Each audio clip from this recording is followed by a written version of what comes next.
On May 26th, 2022, the following episode was supposed to be released. However, on that same day, I was informed of my father's passing, so I spent most of the month of June in Jamaica. For that absence, I apologize. Thank you for your understanding, and please enjoy the following episode.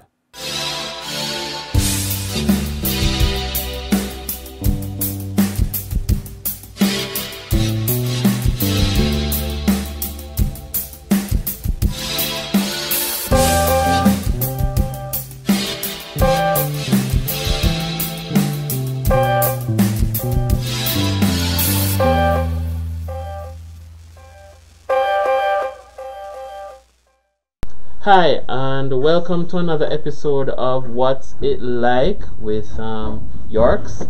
I am your host, YORQuin, and today we have in studio with us Sasheen. Hello, everyone. Hi, Sasheen. So, Sasheen Sasheen is my good friend. We met in church, and ever since we met in 2017, right? I believe so. Yeah, in 2017 we became instant siblings. Instant siblings. So basically, from what I understand, Sasheen lives of course we both live in Canada, but Sasheen is an immigrant like myself, a Jamaican. Basically, we're almost the same. The only difference is, other than our gender, is that she's younger than I am. So, and she's not married and not have a kid or whatever. But Sasheen is in school at UFW. UFW. Yeah, yes. As a matter of fact, Sasheen, tell them about yourself. All right. Hello, everyone. I'm Sasheen Cameron. Currently 20. I attend the University of Winnipeg, where I study kinesiology with hopes of being a physiotherapist in the future. Yeah, I'm also a virtual coaching specialist currently, so that's by the National Academy of Sport Medicine. So yeah, that's nice. I enjoy long walks on the beach. No, I'm just kidding. No, I enjoy reading, yes. If you're an Avatar fan, avid Avatar, The Last Airbender fan, then I am definitely Katara. I am from the water tribe. Anything that involves water, beaches, mountain, rivers, anywhere I can find water, I'm there. Okay, good. That was a mouthful. Thanks. And so let's focus on the school part, and also what's it like being first of all, what was it like when you just came being an immigrant, and what's it like now being in university, and also like how do you interact with your friends, especially when it comes on to questions of religion, denomination, and such like? When I first came here, it was definitely a culture shock. I was not used to the type of working environment that exists in Canada. It was a bit more laid back, and I wasn't used to it. In Jamaica, it's very rigid, very hardcore, very yes. And so when I didn't get that when I came here, I kind of dropped the ball a bit. I was still mostly leading in a couple of the classes, but I did drop the ball, and it showed. Now when I'm in university, it happens. I don't know anyone who's had like consistent. I'm sure you're out there, who has consistent good grades all the time, and you constantly have a very good study method. No, I have had to learn that over and over and to adapt to new situations. So at this point now, I've kind of adapted a very good study method, and I'm doing fairly well in school. As it comes to relationships in university, it is quite different, especially being a Christian. I get asked to go out sometimes and a lot of things. I remember this one time my friend asked me, she's like, oh yeah, we just finished our exams, let's go drinks, let's go have drinks and stuff, and let's go to a pub. And I was like, I think you're asking the wrong person. Just because I don't drink, so you're not gonna have a good time with me. What are we going there to do? I could understand if it was like a party and we were going to dance, if it was somewhere that had dancing, but we're going to a pub, there's no dancing in the pub, you're just drinking, and if I don't drink, what are we doing? Exactly. Drink lemonades and virgin daiquiris all night.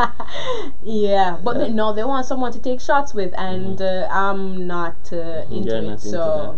So alright, so in that case now, so like what would you do like for fun? Like now that you're here, you're not in Jamaica anymore where you could go to a beach or a river or whatever. Like what would you do for fun? Or first of all, have those friends still continuously ask you to go out, or do they now say, okay, instead of going to the pub, let us try to include Sash and let's go to some kind of event or bowling or whatever? You know what? It's so funny, yeah. I am an avid believer in be your own energy, and your type of people will flock to you. So I used to be the type of person who I changed my personality to fit the people who I want to fit in with. Never again in this life. No. Let me tell you that I do me, I be me, and whoever wants to be in my company just flock to me. I don't need to go and find you or seek you out. I'll go into, like, we have this cafeteria place in the university, and if I don't see any of my friends and I see their friends, but we aren't really friends, I won't go sit there because I don't really know you, and I'm not trying to push up on your space like that. So I'll sit by myself, and most times I'm sitting there by myself and people just start flocking towards me. So yeah, I don't need to go out of my way to go sit by other people and make myself uncomfortable in that situation. I sit by myself, I do me, and whoever sees me and wants to be in my space just comes. So is it a case whereby you have are you involved in stuff at school where they would see like your face or hear announcements about you all the time, or stuff like that? In high school, I was, where you would hear my names in announcements. However, university doesn't really, it's not the same, so to speak. We don't really have announcements like that, or even flyers or stuff like that. Yes, but my face isn't on any of the flyers in the school. My face is, however, like on some of like the Instagram pages for like the different student groups, because if you're in university and you're listening to this, please join something. Don't just go there and study. Join a student group, attend the games. If they have it, do something. It's going to make it so much more enjoyable. So that's what I do. I was a student senator in my first year. I was an executive assistant in my second. My third year, I am a Special Olympic athlete liaison and volunteer coordinator for motion ball. So that's what I do. So some people know me through the volunteer roles that I have in school, but other people just know me because of like friendships, like mutual friendships. Oh, okay. And when you're talking, looking to the white camera, right? Oh, sorry. Yeah, that's fine. And okay, so yeah, and I agreed with your tip a while ago about once you're in university, join something or be a part of something. I was like that when I was back in Jamaica, between the computer science club and also working in media and stuff like that. So I totally get it. And I was actually the sports director for the entire school, student sports director for the entire school, 2009-2010. But I digress. So going back to when they would flock towards you, so because of your involvement, but mostly because of you're saying that it's mostly because of your mutual friendships that would make people flock to you. So when they now find out that, okay, she doesn't drink, she doesn't smoke, this, that, like if they want to have fun with you, would they come to you and say, hey, let's go somewhere, let's go do this, let's go do that? Do they still approach you about that, or is it whereby you have to create your own vibe and other people come along? You know, funny enough, the same girl that was like, oh, let's go to a pub, and I was like, yeah, you're not gonna have fun with me at a pub. She came to me like a couple like days after, and she's like, all right, let's go to I think it was Boston Pizza. And for anyone listening that doesn't know what Boston Pizza is, it's essentially this fast food place. Yeah, and she's like, let's go get wings or something after our exam.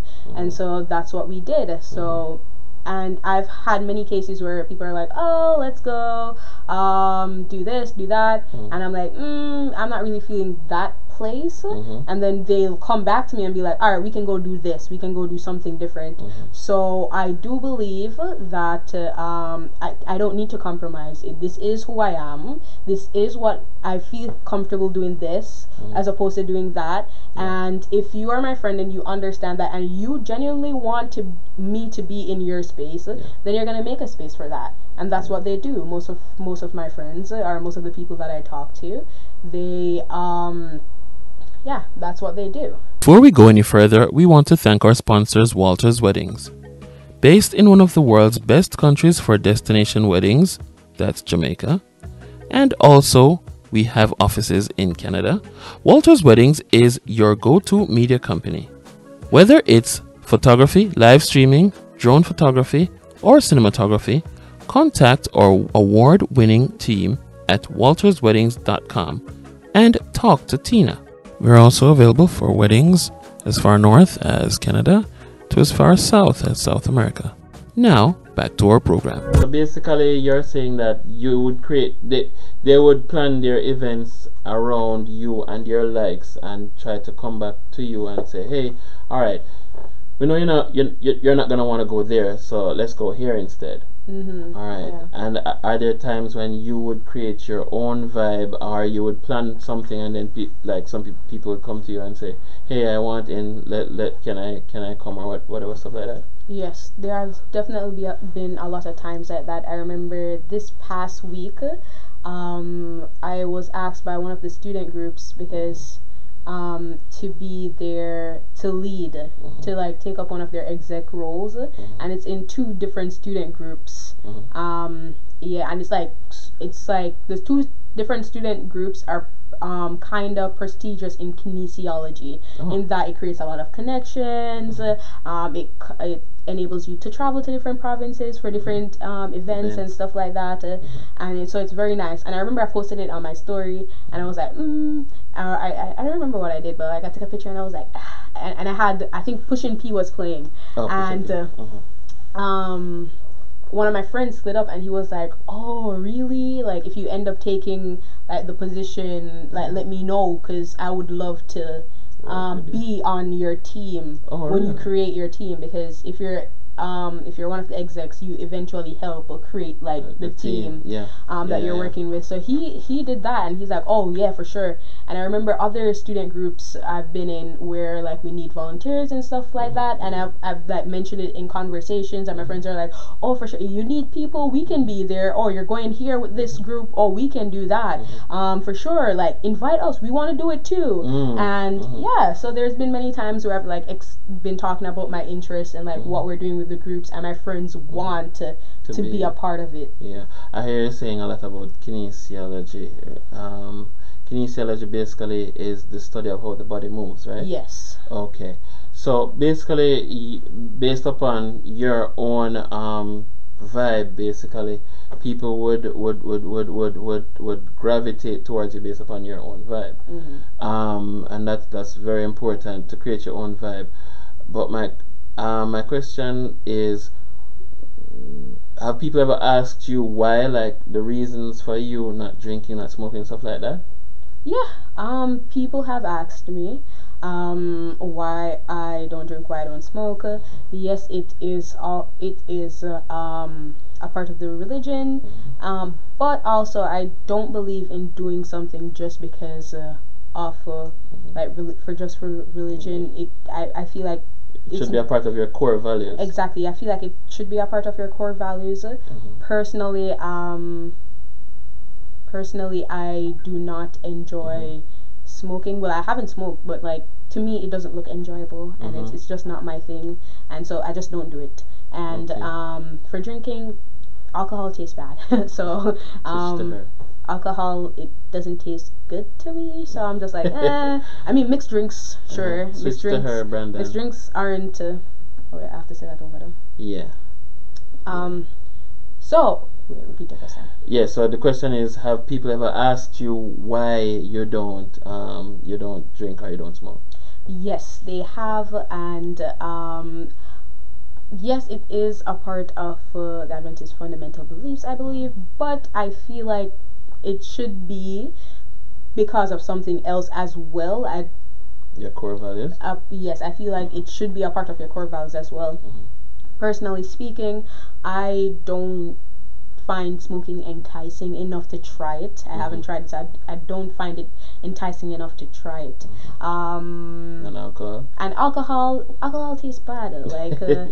Like it bitter. Like I can understand mixed drinks. Mixed drinks like nice. Like but like straight alcohol like. No, so I personally don't like it. Yeah, for someone who has tried rum before and other straight alcohols, you are 100% right. It doesn't taste good, and for me, my personal experience, both with alcohol has been bad, and also because hangover is a hell of a thing, and also with smoking, I've never smoked a cigarette, but I've tried weed, ganja, whatever you want to call it, before in Jamaica, and all I remember is just talking my head off, just constantly talking, and as a result of that, I've promised myself never again, because it put me in an altered state of mind that I didn't like, and I wasn't in control of myself. But I digress. As it relates to, I remember we were talking a little bit earlier about this, as it relates to relationships, both with your friends and also possible romantic relationships. What's that like? Like, for example, like, have your friends come to you for advice, and also what's it like for you, like looking or thinking about, like, what's that like in, especially because you're in university now, I'm sure that there have been interactions. What's that like for you? Yes, my friends have come to me with like relationship advice. I'm sure many of the ladies can relate. We are with your girlfriends, we are talking about relationships. Yes, and I'm not a trained psychologist or something like that, so I do give advice within my means, and I try not to overstep, because when someone is completely enraptured, they will kill the messenger, and I do not want them to kill me, so I try to be very objective with what I'm saying when I'm giving relationship advice. As it relates to my own relationships, I do not know what to say. Listen, there are a lot of beautiful men in kinesiology. Oh gosh, they look good. They look good, handsome, and there are a lot of times I'm in class and I'm like, pay attention pay attention to what the lecturer is saying. As soon as the lecturer is done, my eyes goes and starts roaming.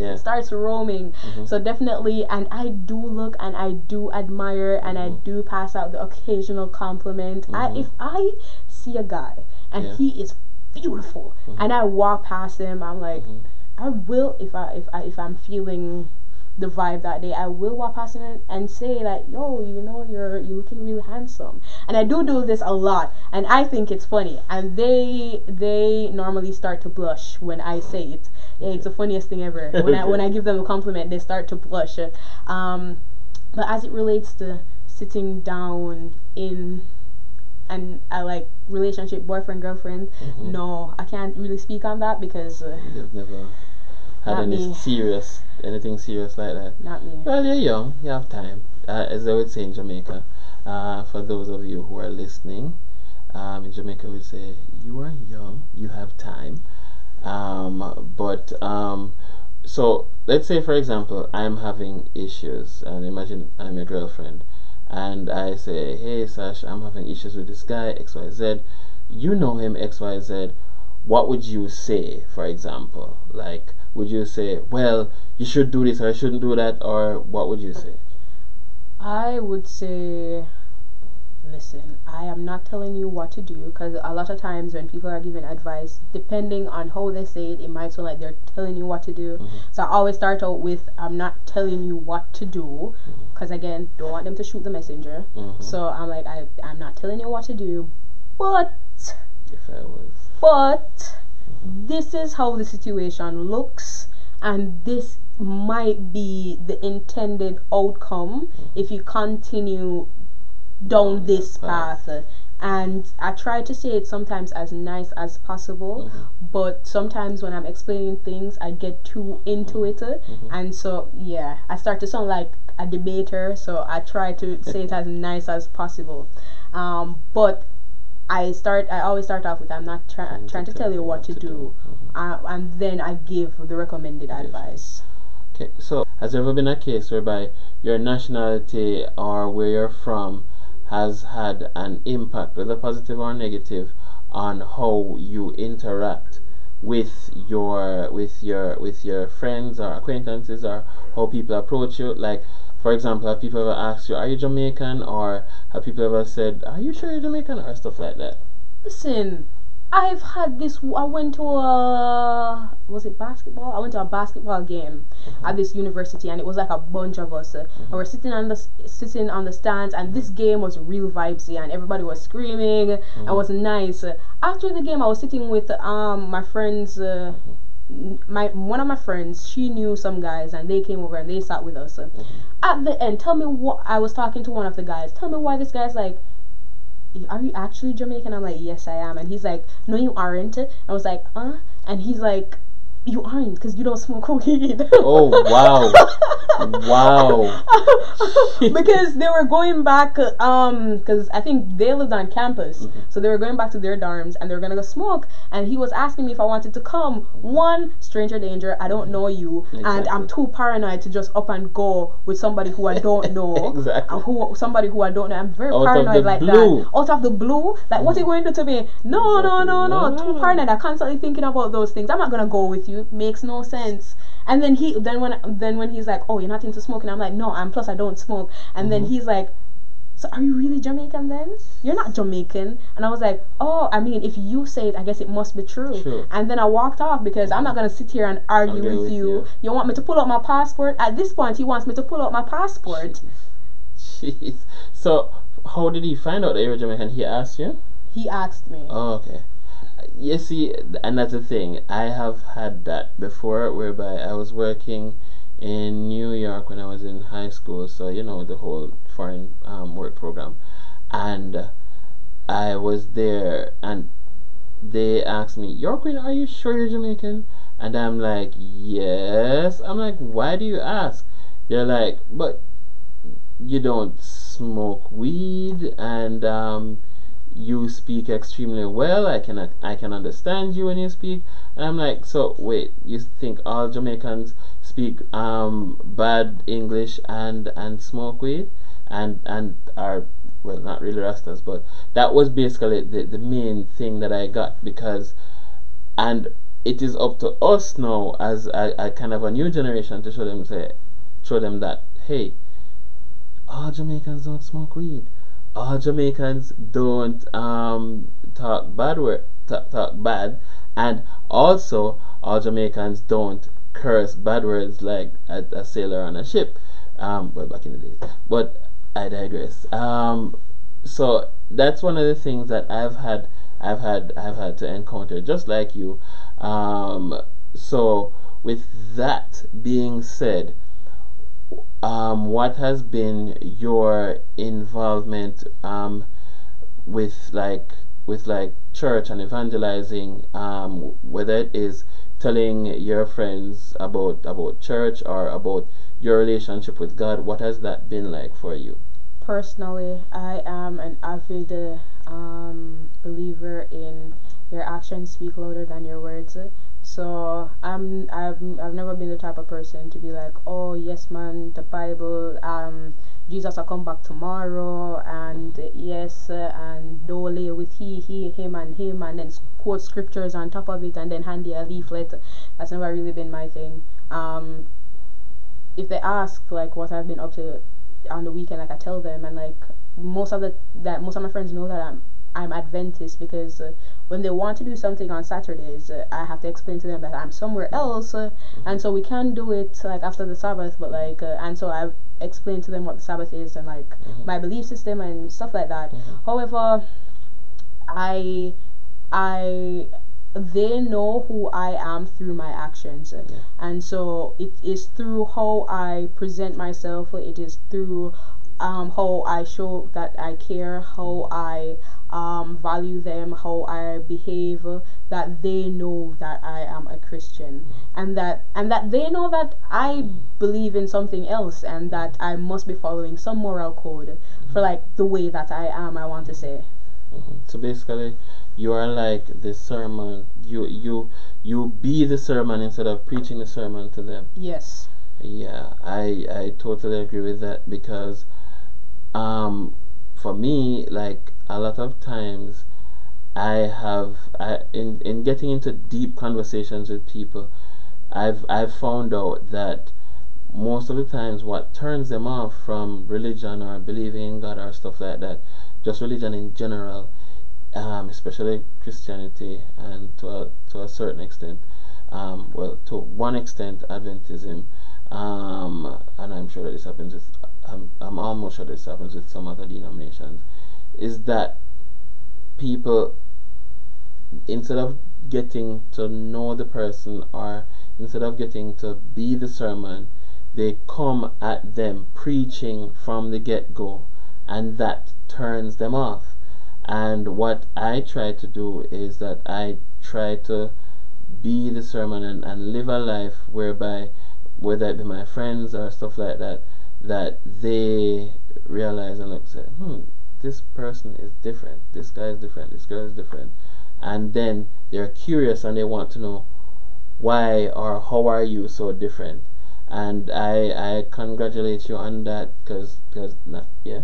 I was going to say also that I remember, I think this one time I was having like Bible study with a group of Mormons, and like we're from two completely different denominations, and the nicest compliment I've received to this day, whenever anyone asks me what's the nicest compliment I've ever received, was from this girl, and she said that I think you're an angel. And then it wasn't just simply, oh, you're such an angel, or it wasn't simply like that. No, she explained to me why she thought I was an angel, and she was being so serious and so genuine and sincere. Her explanation was that she said that she believes that because their doctrine is just a little different, so she believes that in the Father does send his heavenly beings to be there and comfort us on earth, and they do take form of like human beings when they are here, and by the way that they talk and the way that they draw you in and stuff like that, and you might have been introduced to them in like a past life, something like that. And then she looked at me and she said that I believe that you're an angel, and that you were sent here to be like my protector, or some type of guidance to me. And when she said that, I was like, ooh, wow. I've never heard that's a Mormon person. Exactly, I've never heard that, and I've never heard that type of compliment before. I was so caught off guard, and I was like, ooh, yes. Yeah, inside you blushed like, whoa. Oh gosh. That's just a testament to first of all how you're raised. Big up mommy and daddy. I know them personally, and I they're like my uncle and auntie that I never had, and I really applaud you on that. I always say to myself as well that the Camerons are welcome at my house anytime of night or day. I love all of them equally, no matter whether they're attending church or not. And there are a few favorites which I will never say. It's like saying your favorite child. But being a father, being a friend to you people, being probably a big brother, I don't know what you guys consider me as, but I enjoy being around you guys, and I thank you for coming today. And is there anything that you would like to say for the What's It Like listeners? Thank you for having me, as well as, remember, I said this earlier and I just want to say it again. Please do not change who you are to be uncomfortable in a situation just to make people like you and fit in. Do not do that. Please be yourself. Please, even if it kind of feels lonely at first, please be yourself. Even if you fly from another country. Exactly. People will flock to your specific energy. They are people like you. So please, remember that. And if you're in university, join stuff. Alright, thank you very much, our guest Sasheen. I can tell that she will be one of our regular guests in the future. Who knows what the future holds, but I can tell you that the future holds her coming back. Thank you guys for coming. This was What's It Like with YORX, and have a great rest of the day.